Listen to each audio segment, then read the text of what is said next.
Welcome, everyone, to the Million Vegan Grandmothers podcast. And today I have Anita Krajnc. And welcome, Anita. Hi, nice to see you, Tammy. Yeah. And I'm sitting here in Canada in my favorite part of my house, the kitchen, because I love inventing more and more amazing whole food vegan food. And so Mm. I spend a lot I'm of time. sprouting behind me. So Oh, I I'm love not it. in What are you my sprouting? kitchen, but I'm in the sunroom, but I have sprouts. Yeah, I'm Oh, sprouting. beautiful. What are you sprouting? There's lentils. Oh, lovely. It looks like a spicy lentil mix. The sandwich booster. I'm sprouting these as well. Sandwich booster. Oh, that looks beautiful. Where do you get your sprouts from? I was in Montreal Vegan Fest and I got them. Yeah, yeah. They're just because they're not as sprouted yet, but they're just coming along. Oops. Oh, beautiful. And those are little sprout jars, or did you invent them I bought yourself? them from Montreal when I went to the Vegan Fest. Great. I get mine from a place in Saskatchewan. They're called Mums, Mumms. They're quite well known in sprouting place, and their website sprouting.com, and they're an organic family that are growing these amazing, yeah, microgreens. Awesome. What do you like sprouting? I just want to see what the company. This one's You called. know, one of the things I love the most is, oh, yeah, beautiful. So similar name, Yeah. manverde.ca. That's their website, but I got that in Montreal. Wow, beautiful. Well, if I'm just doing a jar sprouting, I like to teach people mung bean sprouting because it's so quick. It happens so quick. And they taste, my granddaughter says they taste like fresh peas out of the garden. And then I also order all my microgreens from them too. So my granddaughter's favorite is sunflower sprouts. We call them sunnies. And then also pea sprouts, microgreens. Yeah. So they grow in soil and then the sprouts are jars. So How, yeah. how fast are the mung beans? Like 2 days they start to sprout. After you've soaked them overnight, then rinse them that day, the next day, and then the next day you'll start to see the tiny little, and they taste so good. Yeah, I love I'm gonna that. try that. Yeah. Do you have to get special mung beans or do you Sprouting mung beans. Yeah, I would no, get you can't sprouting. just get them at the organic. You can't just get organic mung beans. You have to I get don't know how well they'll sprout, but I know that Mums ships all over to Canada and their website sprouting.com. And I think it's over $25 purchase. They ship for free. That's how it used to be. And they're just in Saskatchewan, so you could order from them and they would ship you some. And their stuff is so reliable. Like it just always sprouts. It's such a great product. And yeah, lovely family company. They have a lot of YouTube uh, do-it-yourself videos also on their website. So yeah, it's a great website. And sprouting is such a great way to get living food into your body. And, if you have a limited amount of growth space. So thank you for mentioning that, Anita, because we just had a podcast with Helen Athrow, and she is just the goddess of veganic growing, and we learned a lot from her. So if our listeners haven't watched that podcast yet on Million Vegan Grandmothers, please do. It was very informative, and I think that Helen and Anita are going to be doing some work together on developing a way of sorry, I just had something bang at my door. I was like, I hope that's not a bird flying around in spring. But yeah, I think you guys will be doing some work together on with plant-based treaty and veganic. So what was your phrase for veganic?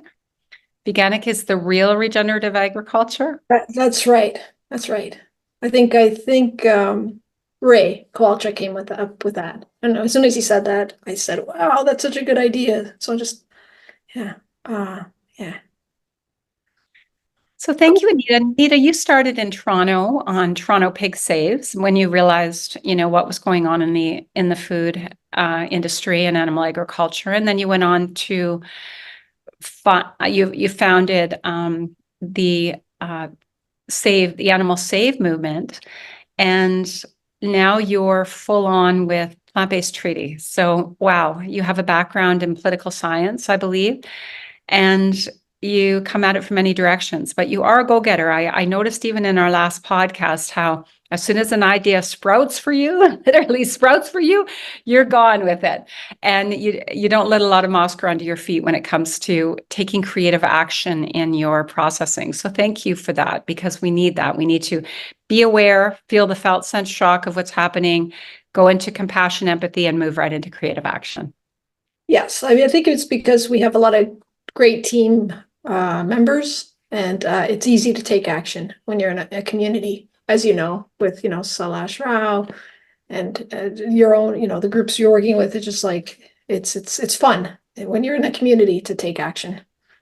Yeah. So tell us a little bit about how you got started and how your background and your education, I think you have a PhD in poli-sci, how that is being utilized so well right now in your work. It may not seem connected to some people, but it sure is. Yeah, so I first went into astrophysics. I thought, oh, I'm going to be an astrophysicist, but the mathematics was so hard, I couldn't do it. So I went into peace and conflict studies for my bachelor's, and then I slowly got into the peace movement and environmental movement. But it took me a while to be an activist. My sister was an activist, no problem. For me, it was like, oh, that's a big step. And then I went to Clayoquot Sound. It's an old growth rainforest in British Columbia on Vancouver Island, and I went with my sister, and I was doing my master. I just finished my master's, and I was taking a year off and working. I was a legislative assistant for Charles Katcha. He's a liberal. He was Liberal MP. He was very environmental. He's very famous for being very strong. He used to be an environment minister under the Trudeau Senior. Anyway, so I saw this on the front page. It's like, oh, this peace camp, and I thought, oh, I'll go there for a day. But then I didn't leave. We didn't leave for 2 weeks. We stayed the whole time. And it was a vegetarian peace camp, and it was eco-feminist, and we got arrested. And my sister just thought like, oh yeah, no big deal, I'll get arrested. Me, I was like shaking like a leaf. I was like so scared. And then when I got arrested, it was like, oh, that wasn't so bad. It was like, challenging authority just seemed like such a big thing to me. But then when you did it, it's like, oh, okay, I can do this. And then I went back in '97 and got arrested again for Great Bear Rainforest Campaign. And Sephora Berman figures in this because she was the blockade leader in Clayoquot Sound. So fast forward, I don't know, it's about 20 years. I called her and asked, how do we put food on the global agenda? And she showed us the fossil fuel treaty. And then we copied it and presented the plant-based treaty as an initiative of the safe movement. So it's all very connected. So the activism was always like, it wasn't easy at the beginning. I was scared. So like when I became a vegan once I was teaching at Queen's, because I was just a vegetarian then, and students challenged me as a hypocrite. So they said like, oh, you got to read Gary Francione, and they were like really pushing me. And then I educated myself, and then I became a vegan in around 2005 when I was at Queen's, because thanks to the student group. And then 2006, I moved back to Toronto. I was taking care of my mom. And I moved near a slaughterhouse, a pig slaughterhouse. And again, I did nothing. I thought, oh, somebody should do something. Somebody should give out leaflets. I didn't even do that. It never occurred to me to go to the slaughterhouse and check it. My sister had been in that slaughterhouse years ago and was taking some footage, but didn't start a group or anything. Anyways, it never occurred to me. And then I adopted a dog 4 years later, and then walked on Lakeshore, and we saw the pigs in the truck. So Mr. Bean sparked the movement. So yeah, it was a dog that sparked the movement for pigs. So yeah, that's how Toronto Pig Safe started. And then I used the education from, Queen's University. They let me teach one course of my choice. The other ones were like Canadian politics and qualitative research methods and things like that. But they said, oh, one course you can choose. And then so I taught a course on social movement strategies and tactics. And so every week we would look at a different strategy, like community education, protest art, government and nonprofit partnerships, market pressure, things like that, like every direct action. So every week was a different tactic or strategy. And so what we had learned from that course was that in order to start a movement, you got to do frequent direct actions. You can't just do something once a year or once a few months. So we did 3 vigils a week, every week. Wow. Every week, even during Christmas. We never took a break, even during Christmas. all sorts of weather we never canceled because it was extreme heat. We wanted to show, like, look how they're suffering. If it was extreme cold, we would show how they're suffering. So, anyway, so then within 5 years, 35 groups formed. And then the pig trial happened when I was charged for giving water to thirsty pigs. And then at that point, we got a lot more recognition and things, and we got some resources for the first time. And we said, and so we used the resources to have organizing tours around the world. And Taddie's here, just behind me here. Hey, Taddie, you want to say hi? So Taddie was on the organizing tours. She went to so many countries to start groups. Like, how many countries? Maybe you could just mention. Hello. Oh, Over 10 countries. Like, which ones? Like Argentina, Brazil, Paraguay, Uruguay, Chile, Panama, Costa Rica, Guatemala. and started groups in all those countries, which is hard to Wow, believe. Like, thank you know, you. I thought like Colombia, like, no, that's too hard, right? Like, I Yeah. thought Colombia, oh, there's violence there. How are you going to start it? Somehow, and you went to all these places, and so you and teams of people would go to different countries, and then we went from 35 groups in 5 years to 1,000 groups in the next 5 years because of the organizing tours. Wow. And this was still Pig Save, or had it moved to the Animal Save? We called it Animal Save Movement as soon as there was more than one group. But thanks, Teddy. We're just doing a podcast here with Awesome. Tammy. So yeah, Thank you. so thanks. Cool. So yeah, so then it grew to like 1,000 groups, and then we tried to pivot. So we thought, oh, there's so many reasons to go vegan. So we started a climate safe movement and health safe movement. But for climate safe movement, we didn't know what to do. We're just doing like film screenings and beach cleanups. And that's not enough to save the world. So that's hence the phone call to support Berman of the fossil fuel treaty. So the fossil fuel treaty was kind of what you piggybacked on a little bit to start plant-based treaty. Is Big that time. Big Okay. time. We completely copied it. We just looked at everything they had. We looked at their theory of change. Their theory of change is you collect endorsements from individuals, groups, businesses, and cities to create bottom-up pressure for a global treaty. So we did the exact same thing. So we collect endorsements. So we already have 150,000 individuals, including a Beatle. Guess which Beatle? Paul? Paul McCartney, and his daughters Stella and Mary. We have some Nobel laureates that signed. We have some, 150,000 people around the world.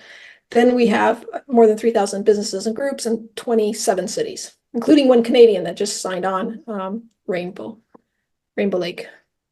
Awesome. Well, the grandmothers are happy to be an organization as part of this treaty. So thank you so much for your work and starting this, and the vision of change starting from the bottom up, which brings me to our convergence that we do at Climate Healers every 3 months, called VCOP. And that's how it came about. The name change, as opposed to just our convergence, it's called the Vegan Convergence of the Peoples, because when you attend COP, you realize there's nothing much going on to actually change the world. And it's the peoples that have always changed the world. So thank you for being that for us.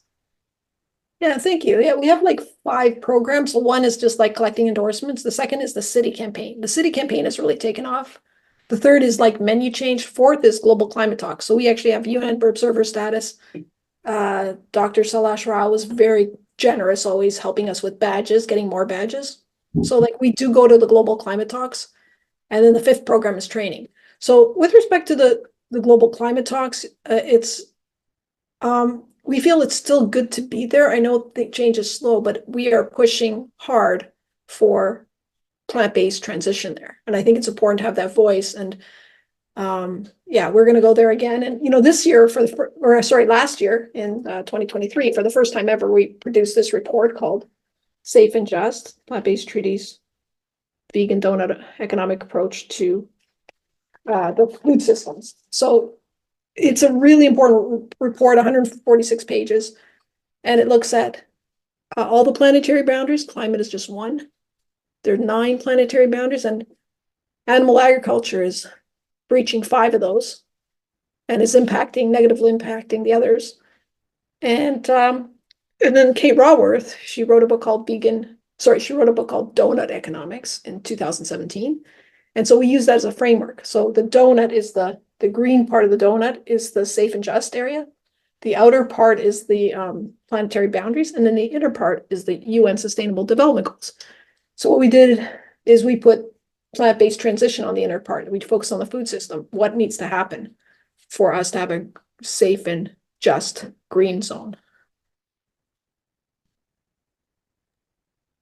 That's perfect. And we do know that animal agriculture has breached probably all of them, actually, probably all the planetary boundaries, because the ones that are not completely breached yet are on their way quite substantially. And I think that once they hit the tipping point, they'll cross over right away. So everything from land use to the water use to, yeah, in general, ecosystem loss. And yeah. Yeah, ocean, like officially 6 of the 9 boundaries have been breached. 2 of them on their way, like ocean acidification is on its way and aerosol loading. Only 1 of them is heading in the right direction, which is the stratospheric ozone layer.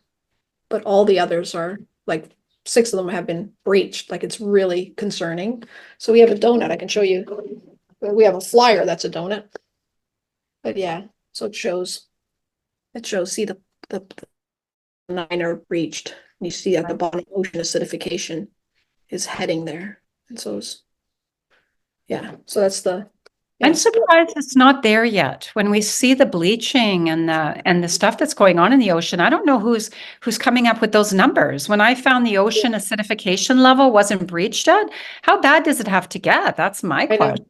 I think yeah, good point. It's maybe it's not in the red zone. They're thinking it's in the orange zone. I don't, good question. I don't know the answer to that. It sure seems like it's a critical issue when you see what's going on in the oceans. And I think that a lot of oceanographers and environmentalists would completely disagree that it's not in the red zone. So it's interesting. But Plant-Based Treaty is doing a lot of great work. Would you speak a little bit about that and then maybe go on to give us some good news? Yeah, I can give you like, I don't know. I mean, the plant-based treaties, the big achievements are just like getting the city campaign going. And some recent endorsements include 3 capital cities in Europe. So we got Edinburgh, the capital of Scotland, endorsed last year. This year they passed an action plan to implement. So they actually did an impact assessment of the whole treaty. So we have 3 R's, like don't make the problem worse, relinquish, redirect economic and political policies, and 3 is restore, reforestation. Within that, we have like 40 detailed proposals. So they did an impact assessment that took about half a year of all 40 proposals and looked at whether it was within their scope to do something. So they did a really great job. And so this year in January, they passed implementation action plan. So they're doing a bunch of things, including they're going to meet with Greener by Default and Better Food Foundation on solutions like that. And Amsterdam this year also endorsed, another capital. And they're doing like vegan Fridays. They're having vegan options in all their public institutions. And they're going to set a target for plant-based versus animal protein by 2030. And then a third capital that endorsed just a few weeks ago is Belfast. So that was nice. So 3 European capitals. So that's good news, and that's good. But I don't want to sort of say, oh, things are going well, because they're not. I mean, as Dr. Salish Rao points out, the decimation of wildlife, the smaller and smaller percentage of wildlife on this planet being replaced by exploited farmed animals that are bred, and all the forest that's being converted for animal ag. So that animal land use is the #1 issue, and animal agriculture is expanding as we speak, and we really need to have a U-turn on that. So, and there are companies like Cargill that work with nonprofits like Hatching Hope. It's a U.S. Christian organization that's spreading animal agriculture around the world, and they cooperate on a program called Hatching Hope, and they even take donations. And this is a company that's the richest sort of family in the US in terms of private company, have the most billionaires, and they take donations on Hatching Hope. And what their goal is to have 100 million people in Asia to do backyard chicken operations. So, so it's an AstroTurf organization. It appears like, oh, they're grassroots. Oh, they're working with self-help groups and women's empowerment. It's their way of getting in. creating slaughterhouses all over the place where what used to be mainly plant-based societies, hurting people's health, having so many animals exploited and suffering, and just devastating the environment. So this is the context that we live in. So how do we, it's a David and Goliath battle. So how do we, have a U-turn so that the Titanic doesn't crash into the iceberg? So we literally need to, change the course. So so my view of optimism is like we need to do a lot of community organizing. We need to raise awareness, and we all need to come together because it's in all of our interests to have a healthy, ethical, sustainable planet. So I guess the good news is that we're talking about it a lot more. It's as my daughter said once when I was kind of talking about animal agriculture again, and she's not vegan. She said, "Mom, do you think we don't know? It's all over the place. If we're not doing it, it's because we're choosing not to." And that's it. People know what's going on, whether they want to live in denial or not. People, to some degree, not every person, but if people want to see what's going on, they can see what's going on. And then it's healing that desensitization that somehow we need to do this. It's reconnecting with that child that wouldn't be able to take an axe out and kill their pet goat. It just wouldn't happen. So, and there's a lot more vegans than there's ever been, and vegan food is a lot more accessible. So, but you're right. We're up against these absolutely massive corporations that don't have our best interest. And so it's the peoples that are coming together and having these conversations. So thank you, Anita. Yeah, I mean, maybe there are more vegans in some pockets of the world, but globally, Cargill is working faster than we are in terms of converting people to meat eating. Wow. I just want to throw that picture because that's what we found in the Face Safe and Just report. I'll just show you. Wow. Per capita meat consumption globally has gone up from 30 kilograms per person in 1980 to 45 kilograms per person in the early 20s. So it's gone up by 50% between 1980 and the 2020s. So wow. It literally is a David and Goliath battle. Literally. So this is Safe and Just report. I encourage everyone to go to plantbasedtreaty.org and you can download it, our Safe and Just report. And you'll get the picture. And then what are the solutions? The solutions are very strong. We need to ban live export. And you're struggling with that in the prairies where they're exporting live horses to Japan for consumption. So we're fighting that right in Canada. There's ships that ship goats, sheep, cows. So they grow them in Portugal and other countries in Europe, and then they ship them to places that are suffering climate emergencies that don't have water. So they're going to oases which still have water and exploiting that, and then shipping them to the Middle East. So it's utter insanity. Instead of listening and saying, "Oh, there's a climate emergency, there's a water crisis, let's not eat meat." Instead of that, they say, "Oh, let's go to places that still have water and breed animals and then ship them to these places." Do you see, people are not listening to the messages, to the signals. So it's very strong. When you look at the plant-based treaty, our calls to action are very strong, ban live export. It's about respect Indigenous rights. Indigenous people are on the front lines defending the Amazon. There's more people killed in fighting for our land than any other sector, more than mining. So that's what we found. And then we say things like honest labeling, finance plant-based systems. We have very strong calls to action in order to, we know the answers. We know the solutions, just like you said, you and your daughter said, the answers are there. It's just, there's a lot of noise created by companies like Cargill and others that, meat industry associations that try to confuse people with ads and, probably greenwashing. So that's what we're up against. So that's why we got to get the truth out. But the truth is not enough. We need to organize. Yeah, the truth won't set us free until we actually change, for sure. So Anita, thank you for this information and letting people know where they can find more information and join and endorse And what do you do for self-care as you're working through this stuff? I think the biggest thing for self-care is like you don't work alone, you work as a community. So having community is for any social movement is very important. So when we do actions, we often do community things. So I'll give you an example. Like one of the things I enjoy a lot is every Thursday we have plant-based treaty organizing meetings, but first we have a potluck. And we have it at Wishbone Animal Rights Lab. Every Thursday, 5 to 8. We all get together and have a beautiful potluck. And we have an organizing meeting. Like that's fun. And so that's what I'd recommend is just like mix your social movement activism with community stuff. I also enjoy walking. I enjoy spending time in nature with I have a couple of dog companions that I absolutely adore. So I do things like that. I love walking. I love being part of nature.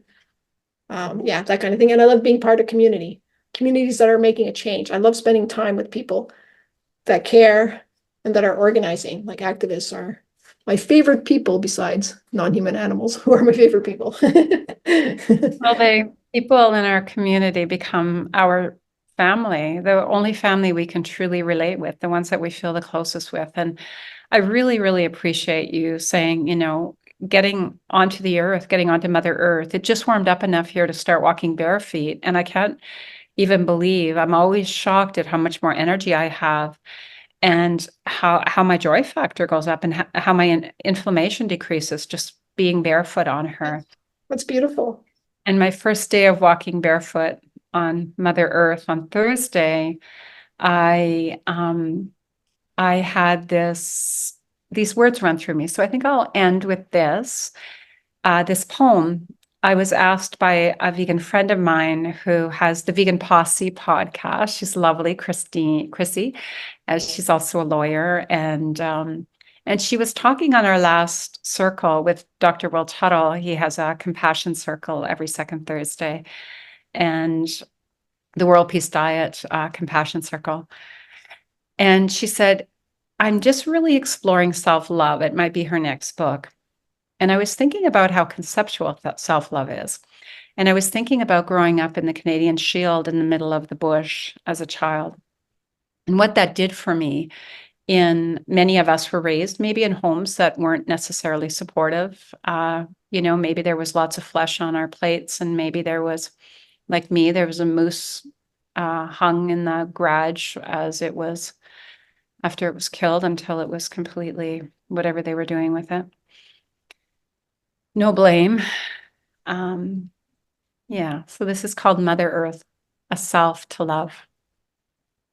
I have a distant memory of a non-conceptual self-love, a non-thought form love of self, a freedom, if you will, an inner compass of care. When the crazy emotions were overkill, I knew Mother Earth awaited at my door.